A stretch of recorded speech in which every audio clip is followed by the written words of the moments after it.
Hi, my name is Aarti Sampath and welcome back to my channel. And today I have a very special guest with me. I have my best friend Pooja, who's going to cook with me today.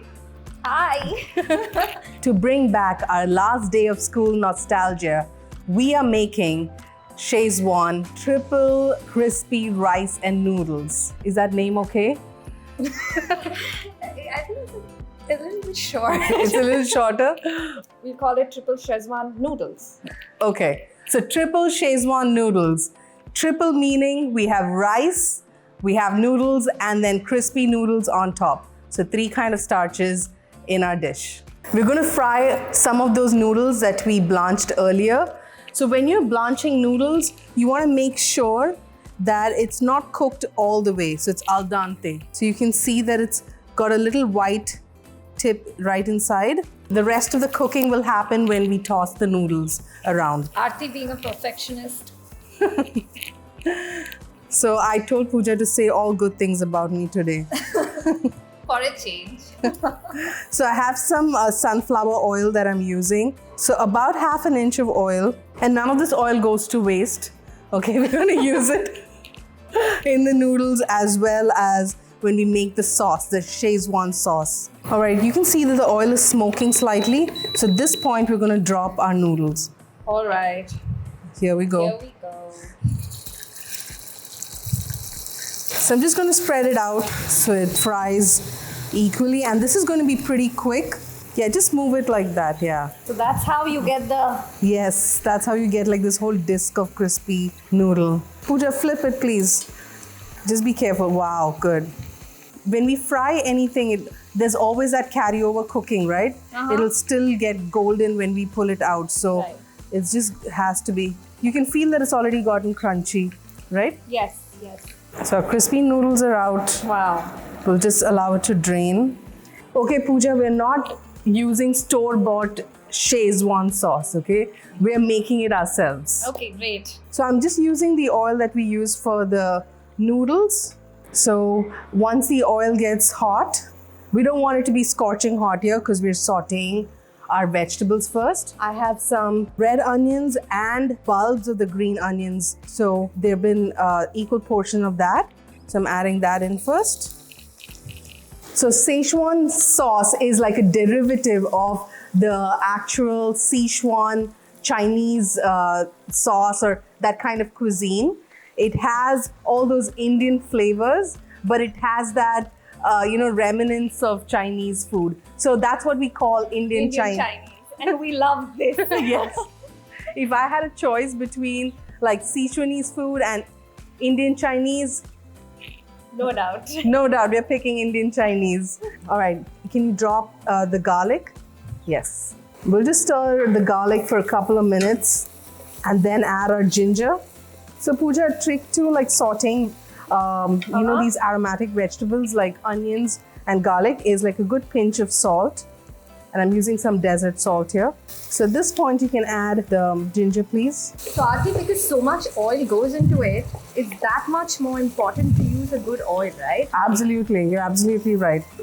The key here is you don't want to cook out the ginger. You still want that fiery flavor of the ginger. So at this point, we're adding the blended Kashmiri chilies. I soaked these chilies overnight. We've removed all the seeds. Yes. I did that. Yeah, she deseeded them. So add that in here.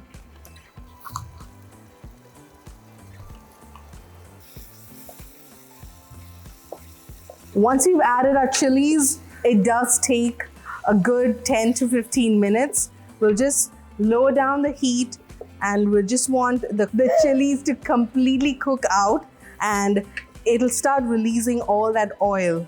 So that's when you know the chilies are done. I remember, I think we were 11 years old and it was her birthday and she had invited a bunch of us to her house and she had baked her own cake. And then it was really great for an 11-year-old to bake. I remember it was so yum. It was delicious, Aarti. It was a chocolate cake. Right. I think that was my first stint at cooking.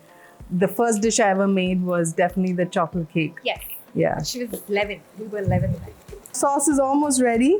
You can see that the oil is separated from the chilies. So is it done, Aarti? Yeah, it's almost there. You can see all that oil separated, right? Okay.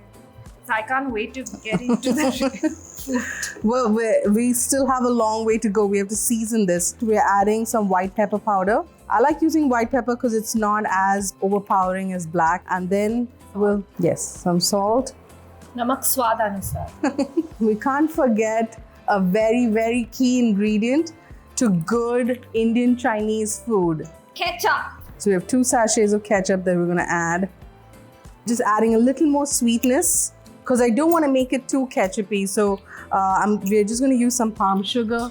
So we'll mix that around. Soy sauce and vinegar. All right, so you can see that I'm draining some of that oil from the sauce because we're going to use this oil to saute our noodles.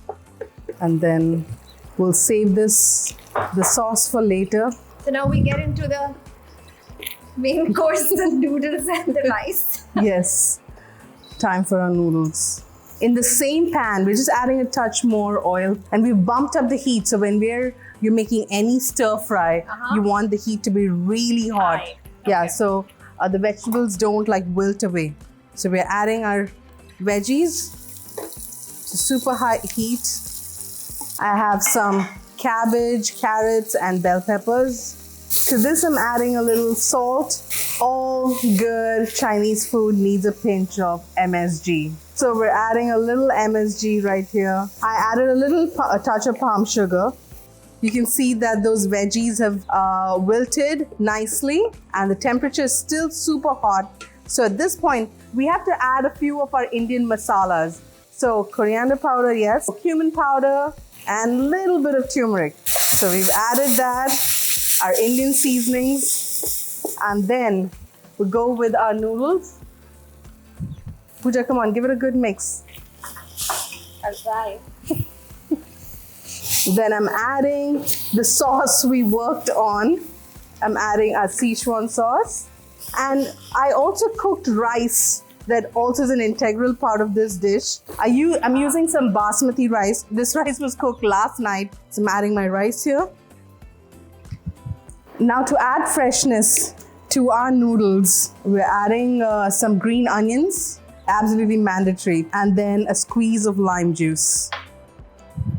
To go with a triple Schezwan rice, we're making a butterfly tea lemonade. So Pooja, we're doing a combination of limes and oranges, which will be the base. Fun fact about butterfly tea is that it just turns purple the minute it touches anything acidic.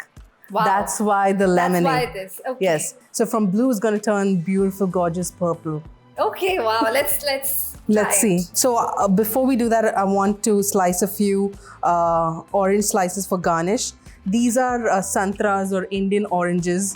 It's green, bright green on the outside, but when you see once I cut in, Orange.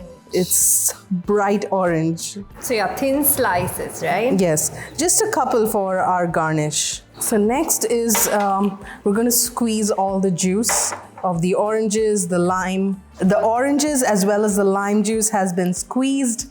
We're adding a pinch of salt because salt always balances out sweetness. And then, Pooja, can you add some of that palm sugar? So what I've done earlier, I just used 2 cups of water and I've also have a tablespoon of the butterfly tea leaves that are just seeped in that hot water, and I've just let them seep for a lot longer, and we'll strain all that. How long is Roughly for tea, you can do 3 minutes to 5 minutes depending on how strong you like it. But I just let it be for 2 hours-ish because I really want that bright blue purple color. Add a few cubes of ice to the glass. Pooja, can you pour some of that citrus juice in here? So we'll fill the rest of the glass with the butterfly tea. Yes. Our butterfly tea is strained. Pooja, do it. I'm going to pour